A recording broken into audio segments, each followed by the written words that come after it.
guy. He always puts himself last.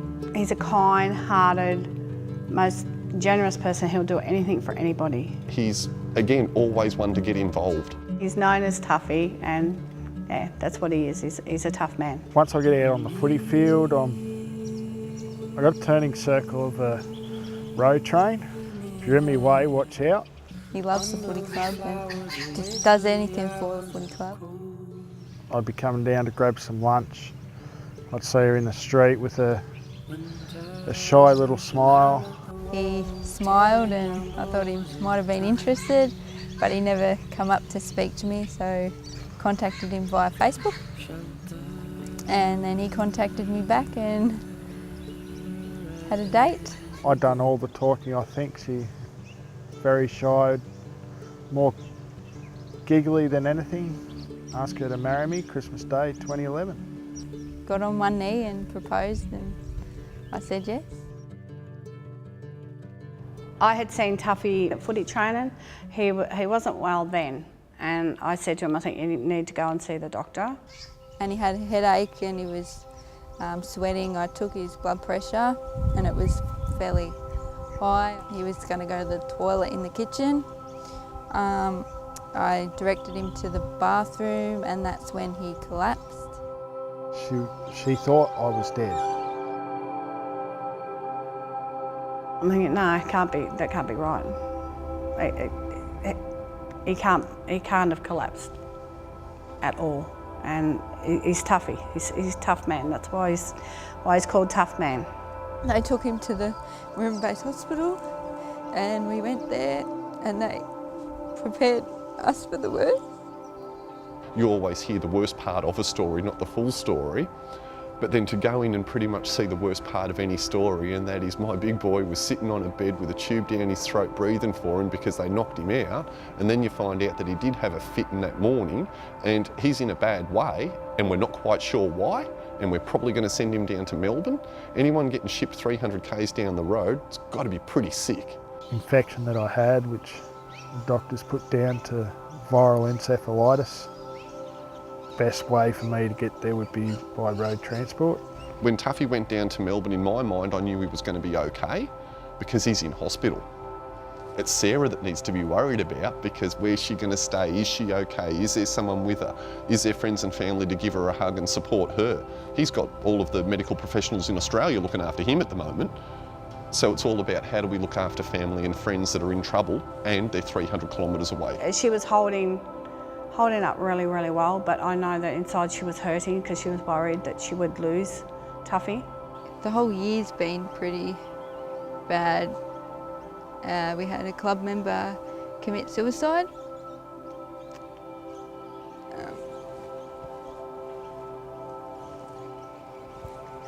And then a schoolmate committed suicide.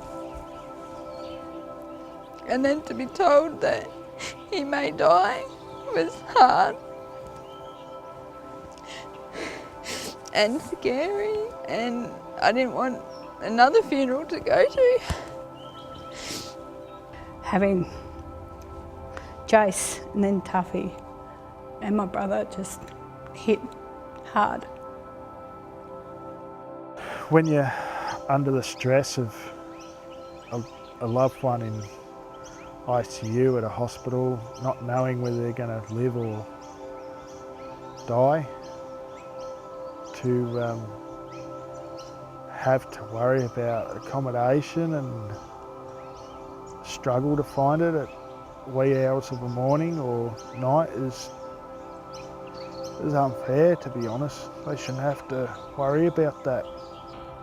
I can only imagine what it would be like to be stuck down in Melbourne and your partner's in hospital on a machine, not well, without knowing what's going on, and you're worried about where you're going to put your head on a pillow. Not that you're probably going to sleep a whole lot, but the front seat of any car's not super comfortable, and where else do you go? I'd been ringing around, couldn't find anywhere to stay, so we thought, well, we might as well just stay in the car. To hear that they had that struggle, especially when she brought her grandma down with her to make sure she was taking her medication and stuff, it's quite hard to take in. because I wasn't able to help. We stayed in 3 different hotels. The first one being Tullamarine.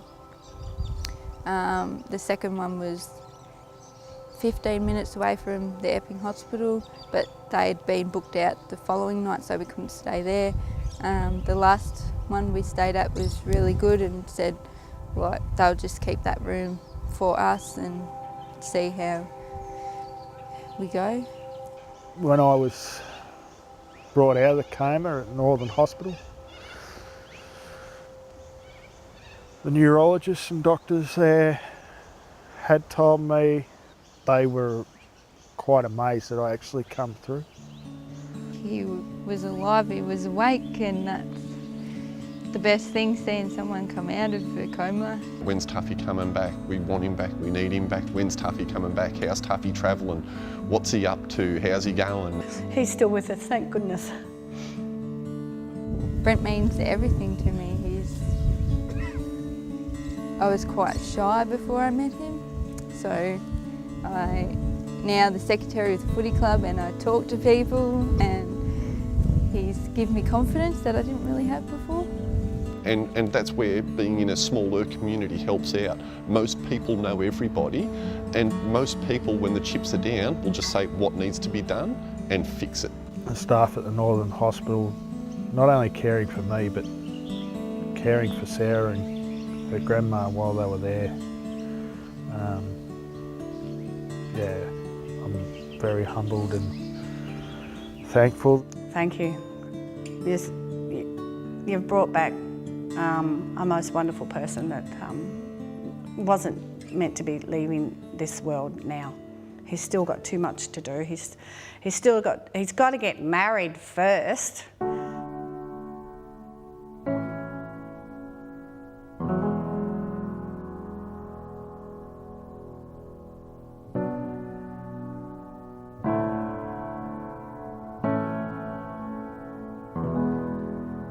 Because you can't just drive 3.5 hours or 4 hours down to Melbourne, say hello to someone, make certain they're okay, and then drive home. You just can't do it. So to have accommodation facilities set up in Melbourne, to have that available to us would just be amazing.